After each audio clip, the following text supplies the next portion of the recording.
Unicellular versus multicellular कौन जीतेगा? देख, अब बारी बायो की। और बायो में बहुत से बच्चों का डब्बा गोल होता है। कुछ बच्चे ऐसे होंगे, यही है वो जिसके चक्कर में चैप्टर पढ़ना पड़ रहा। पकड़ो इसको, ये अब जा चुके हैं। So hello everyone and welcome back to my channel topper secret. मैं हूं आपका दोस्त, आपका मेंटर संयम झांग। कैसे हो आप सभी लोग? आई होप आप सब लोग बढ़िया होंगे, ठीक है ना? तो कॉन्ग्रेचुलेशंस पहले तो कि आपका मैंने एक फिजिक्स का एक चैप्टर और केमिस्ट्री का जो हमारा चैप्टर अब तक चल रहा था वो फाइनली ख़त्म हो गया। वो 6 पार्ट्स तक गया था, 6 पार्ट्स तक गया है वो चैप्टर, ठीक है? तो जिसने भी अब तक जाकर नहीं देखा है जाकर देख लो। और लाइक शेयर सब्सक्राइब तो आपको पता ही है, मैं बार बार कहता हूँ, तो कर ही दो ना यार। अगर बार बार क्या सुनते हो, कर दो, ठीक है? लाइक शेयर और सब्सक्राइब करना मत भूलना। आज हम जो है आपकी फिजिक्स हो गई, केमिस्ट्री होगी, दोनों को हमने एक एक बार टच कर लिया, मतलब एक एक चैप्टर दोनों का हो चुका है।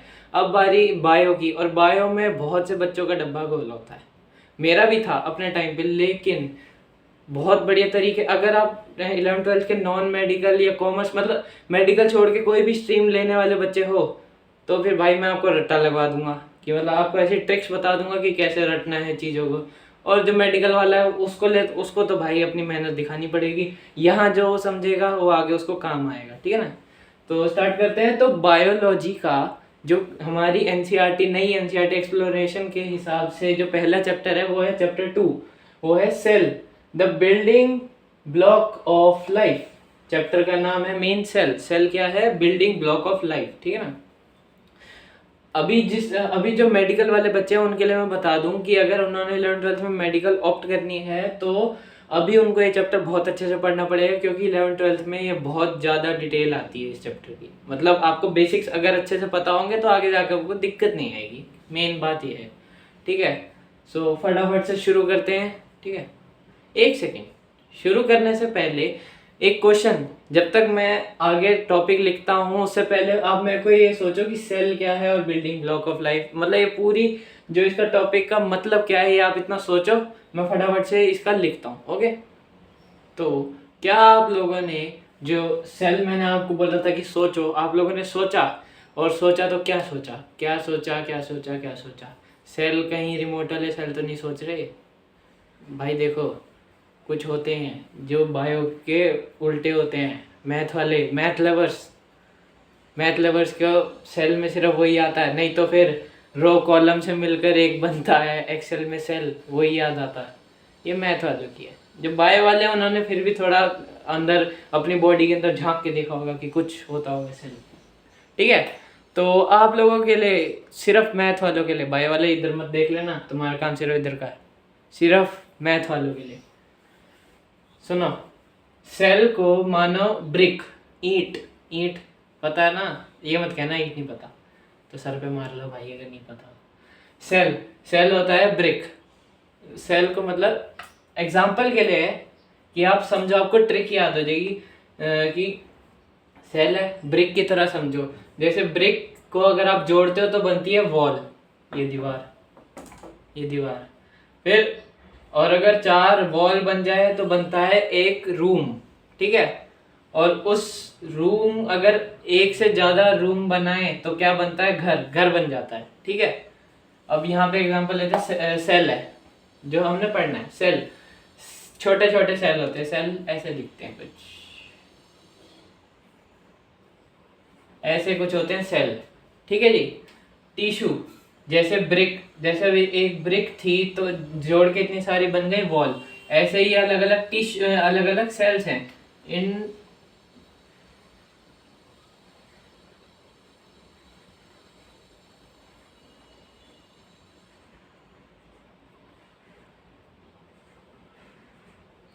तो कुल मिला के मोटी बात ये कि ये है टिश्यू। जैसे एक साथ ब्रिक्स को जोड़ के बनती है वॉल, वैसे ही group of cells are known as tissue. अभी बेसिक डेफिनेशन है, आगे हम सब पढ़ेंगे। फिर जैसे ही 4 वॉल मिलकर एक रूम बनाती है, वैसे ही बहुत सारे टिश्यू मिलकर ऑर्गन बनाते हैं। ऑर्गन क्या होते हैं? जैसे किडनी, लीवर, गुर्दा, फेफड़ा, हिंदी में, इंग्लिश में किडनी, लीवर, हार्ट, ये सब होते हैं हमारी ऑर्गन्स।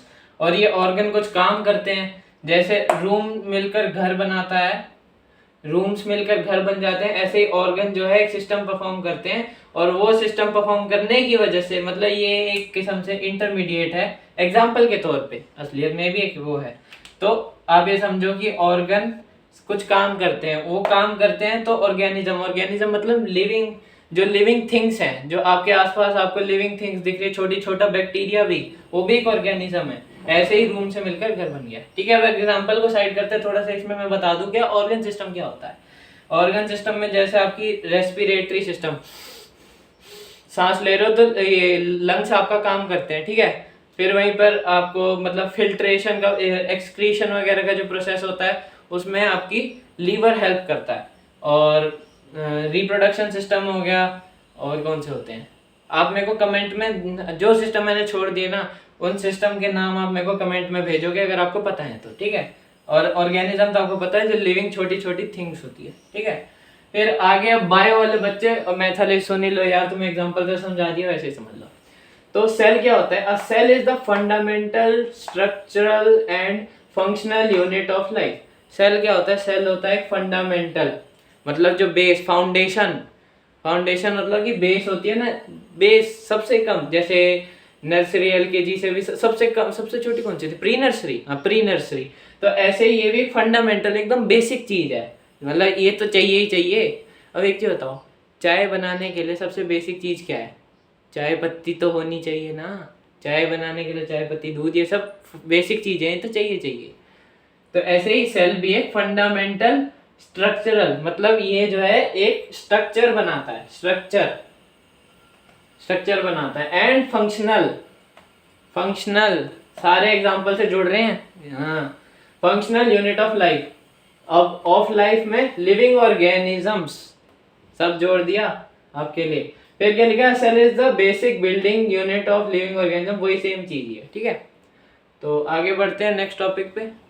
सो नेक्स्ट टॉपिक से जाने से पहले थक गए ना, गर्मी भी बहुत है, गर्मी है तो गर्मी वाली जगह पे चलें। और हाँ, जो समर वेकेशन में घूम के नहीं आया या जो बोर हो गया पढ़ पढ़ के, चलो फिर एक जगह घूमने चलते हैं। हाँ लेकिन एक कंडीशन है, वो जगह भी गर्म बहुत है, गर्मी है वहाँ पे भी, लेकिन घूमेंगे तो सही। मतलब आपके लिए ट्रिक है, कहानी सुनो, कहानी सुनो ना, तो सुनो फटाफट। कहानी में हम जा रहे हैं, हम सारे, एक बस जा रही है घूमने लद्दाख। लद्दाख में हम पहुंचे पूगा वैली, लद्दाख में हम पहुंचे पूगा वैली। अब मतलब एक कहानी तो है, लेकिन ये कहानी में साइंस क्या है? साइंस है लाइफ बिगिन इन वाटर। किसकी लाइफ? वो हम आगे समझेंगे, ट्विस्ट है। इस तरफ कोई नहीं देखा, सिर्फ इस तरफ देखो। तो पूगा वैली में जो वाटर का टेम्परेचर है ना, वो नियरली बॉइलिंग, मतलब 100 डिग्री सेल्सियस के आसपास का टेम्परेचर है वहाँ के पानी का। पूगा वैली के वाटर, पूगा वैली में जो वाटर है ना, उसका टेम्परेचर नियरली बॉइलिंग, मतलब इतना ज़्यादा गर्म है। पहले साल सुन के ही घर में लगने लगी, अभी तो पहुँचे नहीं। फिर कोल्ड क्लाइमेट, जैसे कि सर्दियों में मतलब विंटर्स में भी सिमिलरली, विंटर्स में भी ये चीज़ सिमिलर होती है, मतलब टेम्परेचर उसका चेंज कम नहीं होता, वाटर का टेम्परेचर बॉइलिंग में ही रहता है। और इस बॉइलिंग से हमें एक चीज़ याद आई कि 3.5 billion year ago, 3.5 billion years पहले क्या था? पहले भी सिमिलर कंडीशंस थी, पहले भी जो था टेम्परेचर, मतलब ये तो भी सिर्फ लद्दाख का टेम्परेचर है, लेकिन 3.5 बिलियन ईयर्स एगो पूरी अर्थ पर ही इतना टेम्परेचर था, मतलब कि पूरी अर्थ का टेम्परेचर इसके सिमिलर था, पूरी अर्थ का टेम्परेचर इसके सिमिलर। ये सोच लो उस टाइम आप कैसे जी पाते, मतलब 100 डिग्री सेल्सियस के आसपास, इसीलिए उस टाइम आपकी लाइफ बहुत डिफिकल्ट थी, ठीक है। अब ये वाटर टेम्परेचर ज़्यादा है तो उससे क्या, मतलब उसके पीछे अब साइंस क्या है? आपने घूम लिया, समझ गए, अब इधर से साइंस शुरू है। ये था इंटरेस्टिंग, ये है साइंस, ठीक है। अब जो मैथ वाले हैं उनके लिए मैंने कहानी बना दी है, तो कहानी से याद रखना, लद्दाख पूगा वैली में टेम्परेचर ज़्यादा था, 3.5 बिलियन ईयर्स पहले अर्थ पर भी इतना ही टेम्परेचर था। तो इस पानी में, जो ये पानी अभी आप पूगा वैली में देख रहे हो, इसमें थर्मोफाइल्स पाए जाते हैं। अब आप बोलोगे थर्मोफाइल्स क्या है? थर्मोफाइल्स का अगर हम थर्मोफाइल्स वर्ड को डिकोड करें तो कैसे होगा? Thermo plus files. अब एक चीज बताओ, एक होता है फोबिया, एक फोबिया किसने सुना है? फोबिया जैसे मैंने अपनी एक वीडियो में बोला था, मतलब शॉर्ट में बोला था मैंने, हाँ, वो जो कार्बन वाला था उसमें मैं बोला था carbon is hydrophobic. Phobic, phobia, phobic मतलब डर लगना उस चीज़ से। जैसे अब किसी को हाइट का फोबिया होता है कि वो ऊंचाई पे जाकर डरने लग जाता है, वो चीज़ें।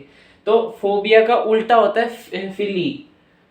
वो क्या होता है? प्यार करना, मतलब वो चीज़ को पसंद है। थर्मो का मतलब हीट, गर्मी, तो थर्मोफाइल मतलब कि हीट से प्यार है, हीट लविंग, ठीक है, हीट लविंग। और ये बैक्टीरिया है, ये एक बैक्टीरिया है, और इस बैक्टीरिया मतलब ये बैक्टीरिया कैसा है? यूनिसेलुलर।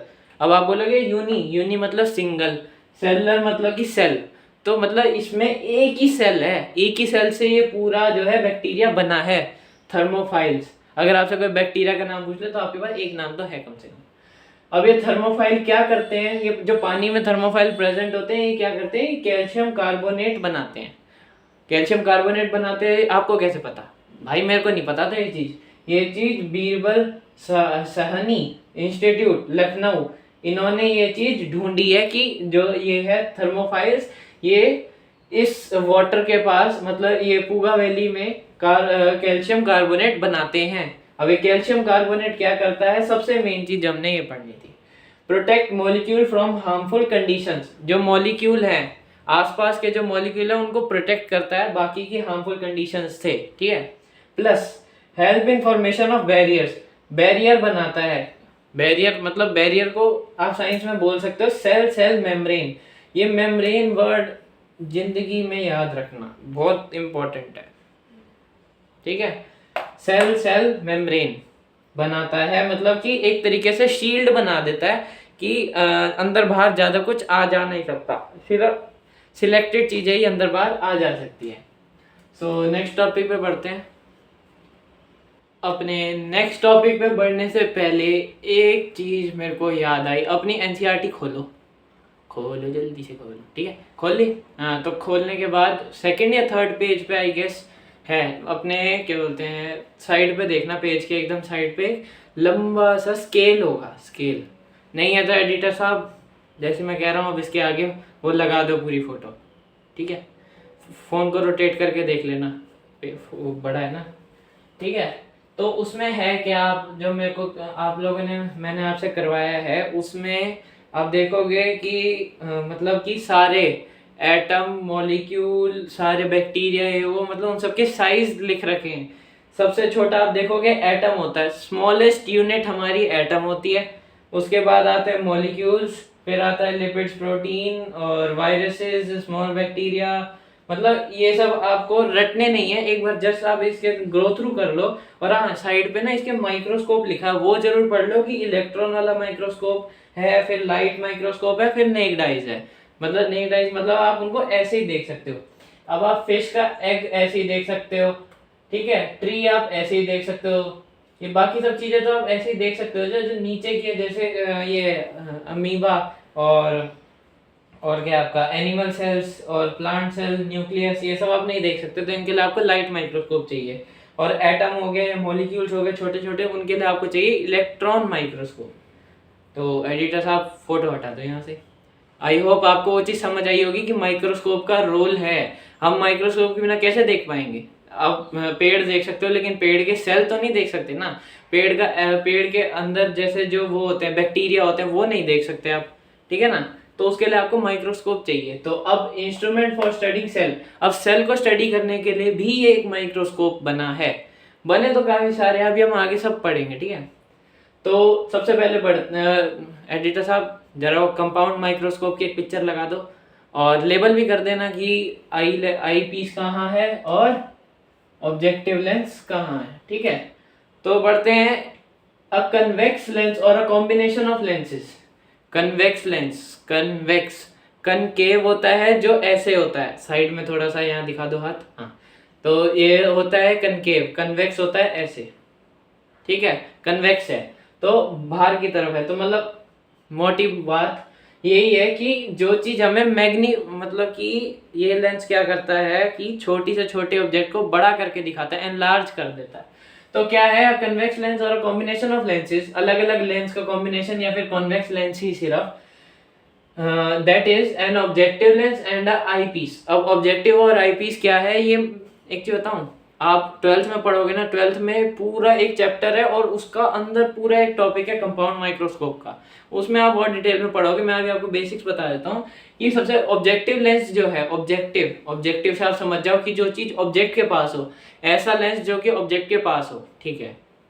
आई पीस मतलब जिससे आप देखते हो, जो आपकी आंख के मतलब आंख के पास हो, ठीक है ना।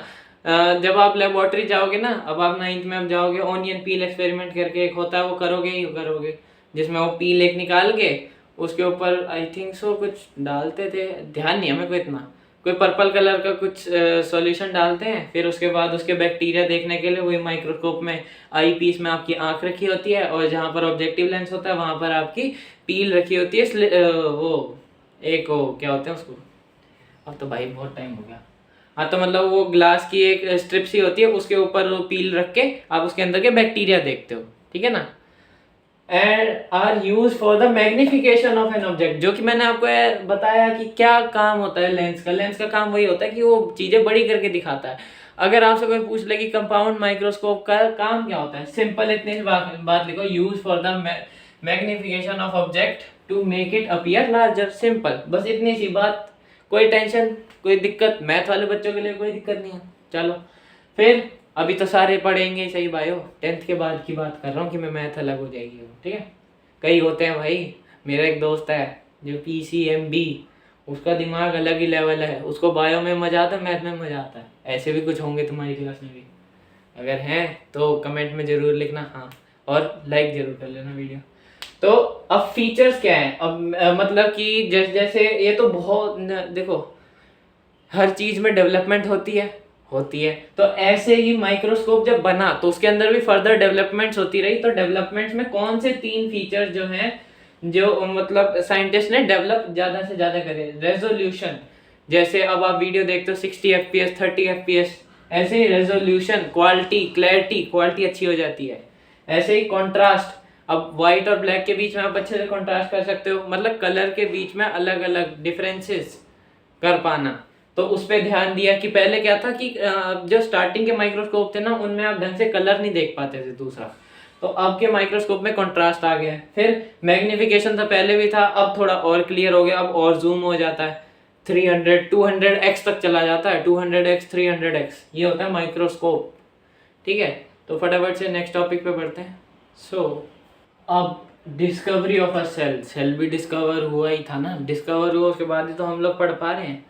तो जो सबसे पहली बार जिसने सेल डिस्कवर किया था, ये बात याद रखना, इंपॉर्टेंट लाइन है इसलिए धीरे बोल रहा हूँ। जो सबसे पहली बार जिसने सेल डिस्कवर किया था, उनका नाम है रॉबर्ट हुक।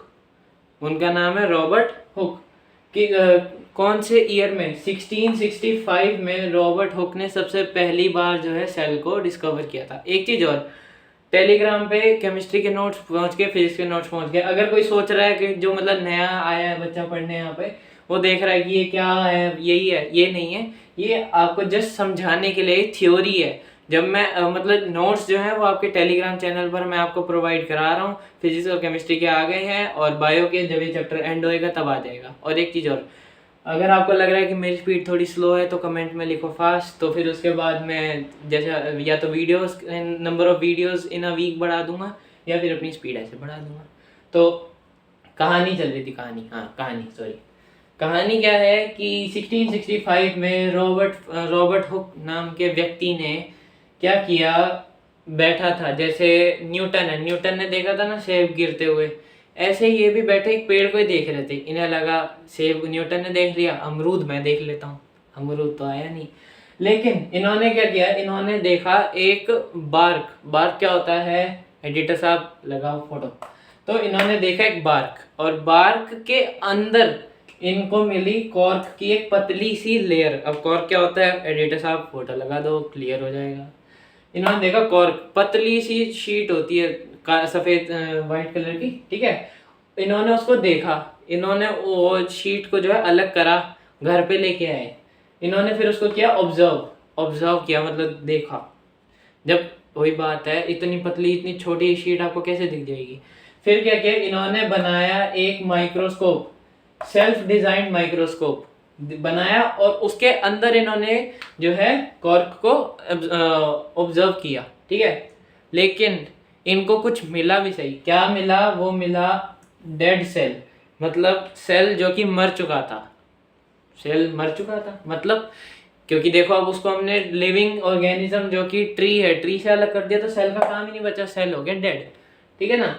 और जो वर्ड है ना सेल, मतलब जो आप पढ़ रहे हो नाम या वर्ड सेल, वो सब इन्होंने ही दिया है, मतलब सेल जो वर्ड है वो इन्होंने रॉबर्ट हुक साहब ने ही दिया है। और अब कुछ बच्चे ऐसे होंगे, यही है वो जिसके चक्कर में चैप्टर पढ़ना पड़ रहा, पकड़ो इसको, ये अब जा चुके हैं।